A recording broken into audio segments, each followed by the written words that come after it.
السلام علیکم، میں بول رہا ہوں حاجی سجاد انصاری۔ آج میں آپ کو سکندرآباد کی جامع مسجد لے کر آیا ہوں۔ مولانا عارف صاحب آج شب برات کے بارے میں کچھ بیان فرمائیں گے۔ اگر آپ ہمارے چینل پر نئے ہیں تو ہماری ویڈیو کو لائک کیجیے، سبسکرائب کیجیے اور شیئر کیجیے۔ یہ شعبان جو ہے یہ بڑا مقدس مہینہ ہے۔ جیسا روایت میں آتا ہے کہ شعبان شہری و رمضان شہری، آپ فرماتے ہیں کہ شعبان میرا مہینہ ہے اور رمضان یہ اللہ رب العزت کا مہینہ ہے۔ آج 14 شعبان ہے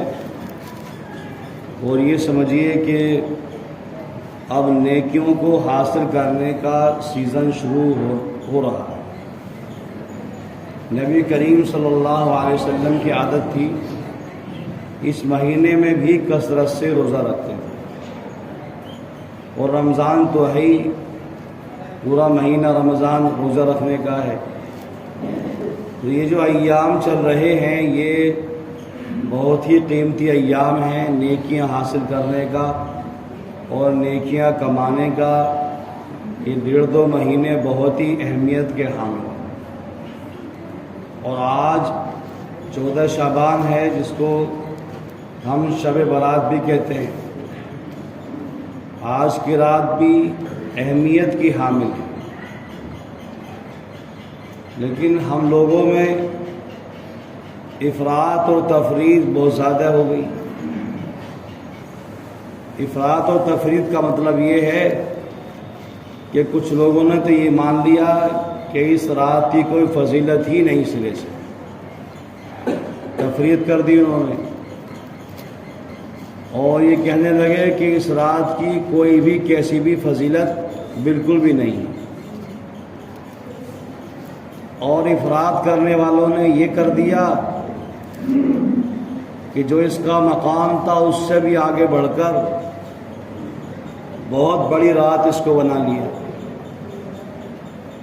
حتیٰ کہ شب قدر جس کے بارے میں قرآن کریم کی پوری صورت نازل ہوئی، جو رمضان شریف کے اندر آتی ہے، اس سے بھی زیادہ اس رات میں عبادت کا اہتمام کرنے لگے، اور اجتماعی طور پر عبادت کا اہتمام ہونے لگا۔ تو یہ دونوں چیزیں ٹھیک نہیں ہیں۔ نہ تو یہ ماننا کہ بالکل اس رات کی کوئی بھی اہمیت نہیں ہے، کوئی فضیلت نہیں ہے، یہ بھی غلط ہے، اور اس کو اتنا بڑھاوا دے دینا کہ شب قدر کے مقابلے میں اس رات میں اجتماعی طور پر پوری رات جاگنے کا انتظام کر لینا ضروری سمجھنا، اور اس کے بعد اس کے روزے کو ضروری سمجھنا، یہ بھی غلط ہے۔ شریعت میں جو چیز جیسی ہوتی ہے، جس کا درجہ جو ہوتا ہے اس کو وہیں رکھنا چاہیے۔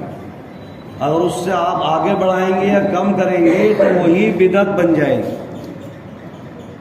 تو جو لوگ یہ کہتے ہیں کہ احادیث ساری ضعیف ہے، ٹھیک ہے، روایت ضعیف ہے، لیکن جب کئی ساری روایت آپس سے مل جاتی ہیں اور ایک دوسرے کی تائید کرتی ہیں تو اس کی کمزوری بھی دور ہو جاتی ہے، ضعف ختم ہو جاتا ہے، اور فضائل کے اندر وہ مستحب کا درجہ رکھتی ہے، گرچہ وہ ضعیف حدیث سے جو مسئلہ ثابت ہوگا حرام کے اعتبار سے، حلال کے اعتبار سے ثابت نہیں ہوگا، اور نہ واجب و فرض کے درجے میں کوئی چیز واجب ہو۔ ایسا ہی یہ شب برات ہے، تو اس میں چونکہ احادیث تھوڑی ضعیف ہیں، لیکن ان کا ضعف اس معنی کر ختم ہو جاتا ہے کہ روایت کئی ساری ہے، اور اس لیے فضائل کے اندر جب ایک دوسرے کی تائید ہوتی ہے تو مستحب کے درجے میں وہ چیز آ جاتی ہے، واجب نہیں بنتی۔ ضعیف حدیث سے کوئی مسئلہ ثابت ہوگا تو واجب کے درجے میں ثابت نہیں ہوگا، یا حرام حلال ہونے کے اعتبار سے ثابت نہیں ہوگا۔ تو ایسے ہی یہ رات جو ہے یہ اس رات میں جاگنا مستحب ہے، اللہ کی عبادت کرنا انفرادی طور پر مستحب ہے، نفلوں کا اہتمام کرنا یہ مستحب ہے، واجب کے درجے میں نہیں ہے، اور نہ ہی اس کے روزے کا اہتمام کرنا یہ واجب کے درجے میں ہوگا، ہاں مستحب کے درجے میں ہوگا،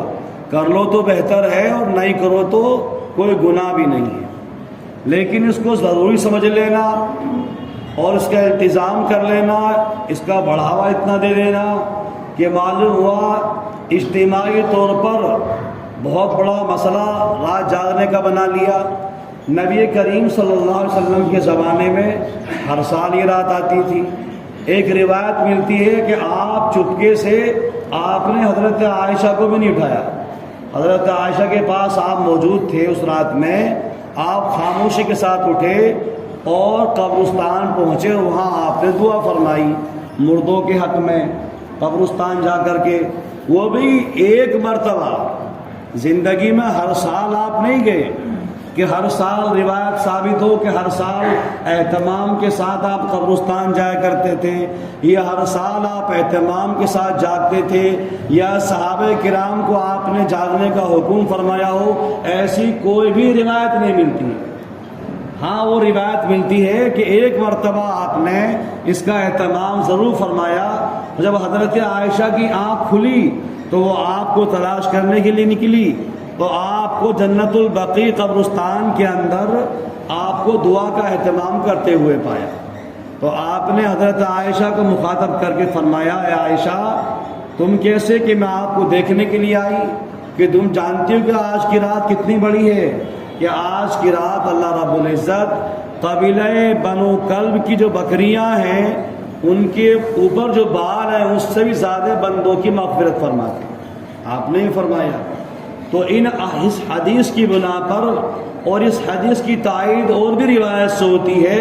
یہ تو مانا جائے گا کہ اس رات کی فضیلت ہے، لیکن آپ نے چونکہ اجتماعی طور پر کوئی اہتمام نہیں فرمایا اور نہ صحابہ کرام کو جاگنے کا اہتمام کا حکم فرمایا اور نہ زندگی میں آپ نے ہر رات جاگنے کا اہتمام فرمایا ہر سال، اس لیے جو مقام جہاں پر ہے اس کو وہیں رکھنا ہی اصل چیز ہے، اس کو بڑھاوا دینا یا اس کو کم کر دینا یہی بدعت کے اندر شامل کر دیا جائے، تو یہ چیز ہے۔ تو ذہن اب معلوم ہوا کہ رمضان کی شب قدر کے بارے میں تو پوری ایک صورت نازل ہوئی، انا انزلناہ فی لیلۃ القدر، لیلۃ القدر خیر من الف شہر، تنزل الملائکۃ والروح، پوری صورت جو سورہ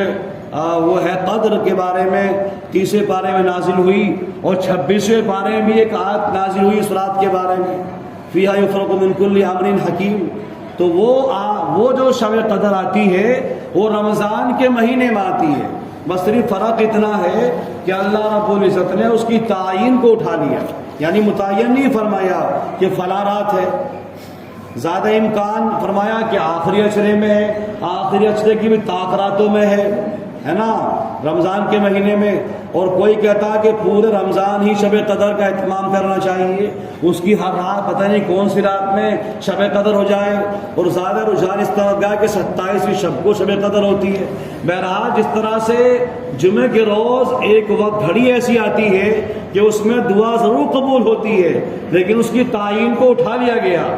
اس کا معلوم نہیں وہ گھڑی کون سی ہے، عصر کے بعد کی ہے یا خطبے کے ٹائم کی ہے یا نماز کے درمیان کی ہے، وہ اس کو چھپا لیا گیا ہے۔ ایسے ہی شب قدر جو رمضان شریف میں آتی ہے اس کو متعین نہیں فرمایا گیا کہ اس ٹائم ہی آئے گی۔ تو جو چیز بڑی اہمیت کی حامل ہوتی ہے تو شریعت میں مصلحت کی بنیاد پر اس کا ٹائم چھپا لیا جاتا ہے، اس لیے اس کی وجہ کیا ہوتی ہے، اس لیے کہ بعض لوگ اگر ٹائم متعین کر دیا جاتا تو بعض لوگ ایسے بھی ہوں گے جو اس ٹائم پہ گناہ کر رہے ہوں گے، تو ایسے وقت میں جس کی تعین ہو اور بخشش کا وعدہ ہو، اور ایسے وقت میں کوئی انسان گناہ کرے تو وہ اتنا ہی بڑا گناہ زیادہ ہوگا،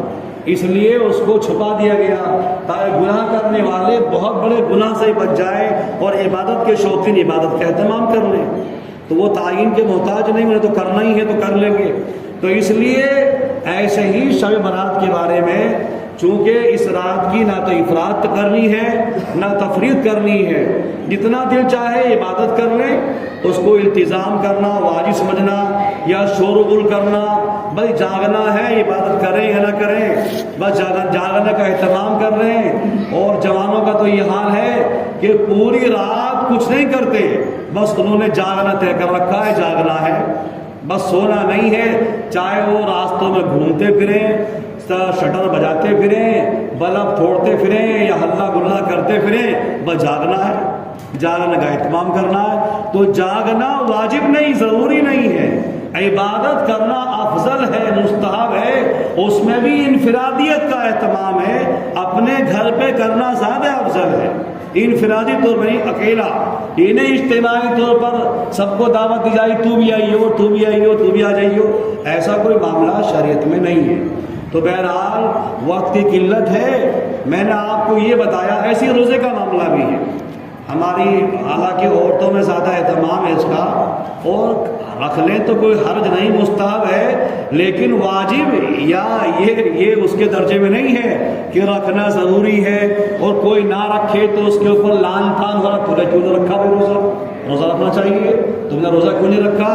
تو ذہن و دماغ میں یہ خیال کر لینا نہ رکھنے والا بہت بڑا گنہگار ہو گیا، اس نے روزہ کیوں نہیں رکھا ہے، رکھنا چاہیے تھا، یہ خیال تصور دل میں نہیں آنا چاہیے، اور نہ ہی ہمیں ایک دوسرے کو ٹوکنا ہے کہ تم نے روزے کا اہتمام کیوں نہیں کیا ہے، رکھ لے تو فبیہ، اور نہ رکھے تو کوئی حرج کی بات نہیں ہے۔ تو جو درجہ شریعت میں روزے کا ہے، اس رات کا ہے، وہ مستحب کے درجے میں ہونا چاہیے، واجب کے درجے میں ذہن و دماغ میں نہیں ہونا چاہیے۔ میں آپ سے یہ نہیں کہہ رہا کہ آپ عبادت مت کرنا یا عبادت کرنا منع ہے، میں نے یہ بات پہلے ہی کہہ دی کہ افراد اور تفرید یعنی بالکل یہ